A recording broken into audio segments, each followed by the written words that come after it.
Este temita pa' los santos. Os admiro muchísimo decir de un dios gitano areo, pero me caí de puta madre. No sé por qué discutir con Ceci, compadre. Yo siempre defiendo al débil, eso es indudable, pero Ceci pintó mi nombre en un graffiti y me nombra y me da pistas de que soy más poderoso que el sol. Soy como la luna, eclipso a cualquier artista que esté en un escenario con un micro pirqué. Si cojo un segundo micro de la sala estudio, bolo concierto, el otro ya ni se mira ni se le ve. Al igual que la luna, tapo cualquier MC que brille y si quiere batirse a beef. Cada vez irá brillando menos, y si me lo tomo como personal, cojo hasta un mamute que los cuernos y ni un toro. Matando un caballo, digo ni un toro puesto de caballo puede igualarse a este tigre de Bengala. No solo es con mi garra, sino por mi astucia. No iré de frente y menos X la espalda. Estaré a tu derecha o izquierda para evitar la cornada. Estudiar tu lírica y no podrás soportar mis críticas. Confieso soy maltratador psicológico. Cojo el micro. Si alguien va de listo lo castigo. No es útil de plata un látigo si el lobo ya ha llegado a su distancia. A lo largo cojo y te me zampo. Resumiendo, si quieres tocar los huevos, tócaselos a otro. Que yo soy hetero si los tengo de oro. Porque me esperaba aquí las nubes se hacen amigos de angelitos que me quieren ser preñadas. El querubín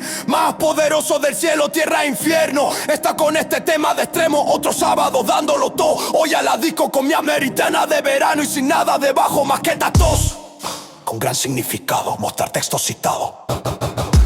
Bota 2. Con gran significado, mostrar